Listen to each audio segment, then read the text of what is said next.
Good morning, everyone. I'm Dr. NAYANA T, and my topic of presentation is thyroid hormone profile and vitamin D levels in keratoconus patients. We all know that keratoconus is a non-inflammatory disorder which presents as progressive thinning of the cornea secondary to various unknown reasons. In order to find out these reasons, during literature search, we found studies showing upregulation of thyroid hormone receptors in the cornea of keratoconus patients and lower serum vitamin D levels. We also found that both these hormones bind to similar kind of receptors. The purpose of our study is to assess the thyroid hormone and vitamin D levels in all the keratoconus patients and to know if there is any deviation from the normal range. Coming to methodology, ours is a prospective cross-sectional study in a tertiary eye care hospital where 50 patients with presence of clinical or topographic evidence of keratoconus in one or both the eyes were included in the study. Detailed history was taken. Uncorrected and best corrected visual acuity was determined. Slit lamp examination was done. Intraocular pressure measurement was done with Richard Tonopin. Automated keratometry, dilated fundus examination, dilated retinoscopy, and presence of scissoring reflex was noted. And corneal topography was done with serious topographer.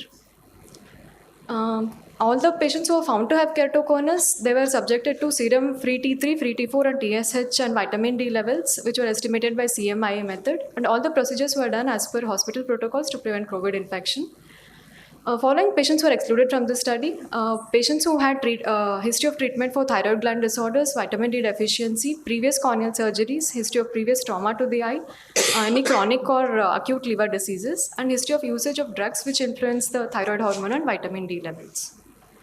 Statistical analysis was done by Microsoft Excel and GraphPad Prism software. Analysis of variance test and Kruskal-Wallis test was used to compare the studies in two samples, and the strength of the linear relationship was found with Carl Pearson correlation coefficient method. All p-values less than 0.05 was considered statistically significant. Ethical clearance was obtained from Institution Ethics Committee.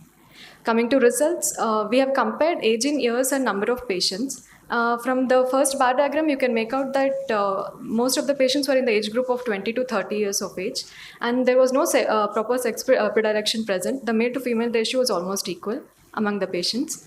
And the best corrected visual acuity of about 90% of the patients was equal to or better than 6/18.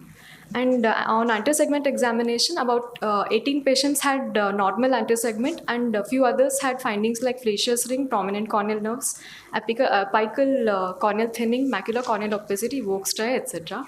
Intraocular pressure and fundus examination was found within normal limits in all the patients. Coming to thyroid hormone level estimation, 4 patients had decreased free T3 levels, and 1 patient had raised free T3 levels, and 45 patients were within normal limits.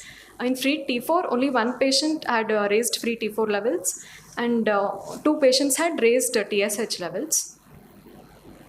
Here we have compared TSH levels, free T3, T4 and TSH levels among different age groups. We can see that in the age group of 10 to 13 years, the free T3 is slightly more compared to more than 14 years. And in the free T4 group, the T4 is slightly less in 10 to 13 years compared to more than 14 years. TSH was almost within normal limits in all the age groups. And coming to vitamin D levels, we found that 90% of the patients had vitamin D deficiency, 4% had insufficiency, and 6% was within the normal range.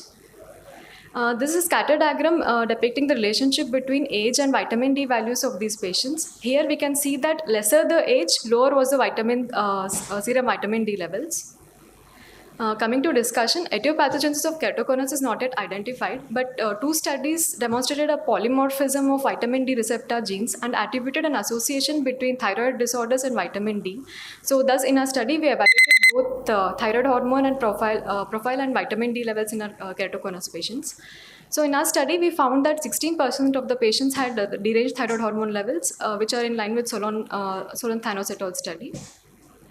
Vitamin D levels in keratoconus patients, in our study, the mean was about 13.5 plus or minus 8.6. Our study found significantly lower vitamin D levels in 94% of the patients, where 90% had deficiency and 4% insufficiency.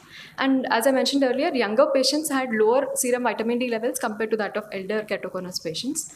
Further studies at molecular level and corneal receptor level can help us find the exact pathogenesis of keratoconus to see if there is any correlation between deranged thyroid hormone levels and vitamin D deficiency in causation of keratoconus.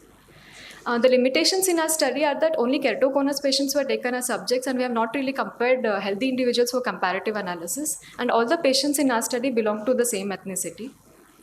In conclusion, in our study, there was a significant decrease in vitamin D levels in keratoconus patients, and we also found deranged thyroid hormone levels in these patients. These are my references. Thank you.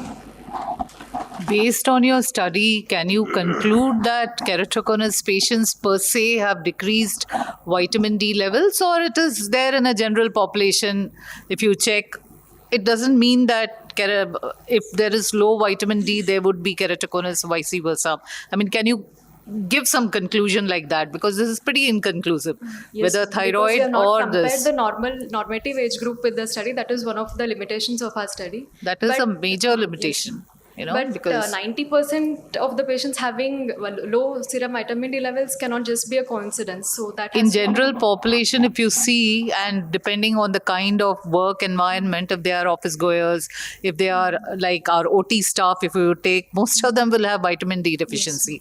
So I don't think you can really come to that conclusion. I mean, Yes. it's still needs further elaboration, Further isn't it? Yeah. Did you give these supplements to these patients and then observe them? Yes, sir. All the patients who had vitamins D deficiency were referred to endocrinologist, and Did you follow them?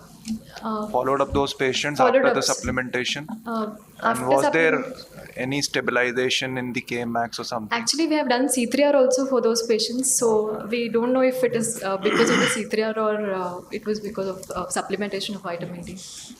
I think it's just an association. But it's a document. Maybe an association. Yeah. Yes, but we can do a lot of work on that and see. Yes. Thank you.